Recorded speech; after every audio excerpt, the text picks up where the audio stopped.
Bonjour, bonjour. Donc voilà, gloire à Dieu.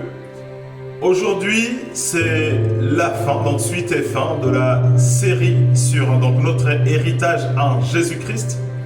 Donc cette semaine, nous avons vu les 7 actes posés par le Seigneur Jésus-Christ dans l'œuvre achevée à la croix. Donc pour rappel, nous avons vu ce qui représentait le sang qui a coulé dans le jardin de Gethsémani. Donc quand il priait, que ces grumeaux de sang, donc ce que ça représentait, ou l'héritage qui est associé à cette étape. Donc nous avons pu voir ce qui représentait le sang qui a coulé au travers de cette couronne d'épines qu'on a posée sur la tête du Seigneur Jésus. Ce qui représentait, en troisième point, le sang qui a coulé quand on l'a battu de coups de verge dans le prétoire chez Ponce Pilate. Donc ça c'était le troisième acte. Ce qui représentait le sang qui a coulé quand on lui perçait les côtes, donc quatrième acte.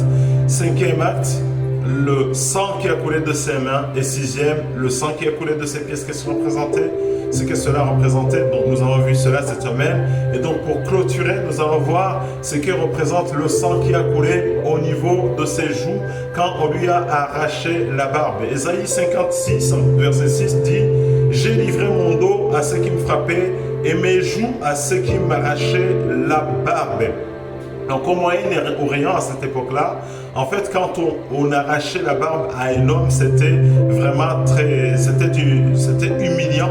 Donc le Seigneur s'est humilié de cette manière-là, en fait, pour récupérer donc la dignité de la race humaine qu'Adam avait perdue lors de la chute. Et quand il s'est fait tromper par le diable. Donc quand on plaide le sang, en particulier le sang du Seigneur Jésus, au travers de ce verset, Ésaïe 50, verset 6, qu'on plaide ce sang, on peut récupérer notre dignité. Donc je ne sais pas ce que tu as vécu, ça peut être, je ne sais pas, malheureusement des viols, donc des maltraitances, un esprit de rejet. Donc le sang de Jésus couvre ces choses. Quand vous êtes né de Dieu et que vous plaidez son sang, en fait cet esprit n'a plus autorité sur vous. C'est important de savoir cela. Donc voilà, c'était le 7e acte. Donc nous pouvons, au travers de ces 7 actes, en fait, quand on plaide les mérites du sang de Jésus, récupérer notre héritage. Je mettrai donc le lien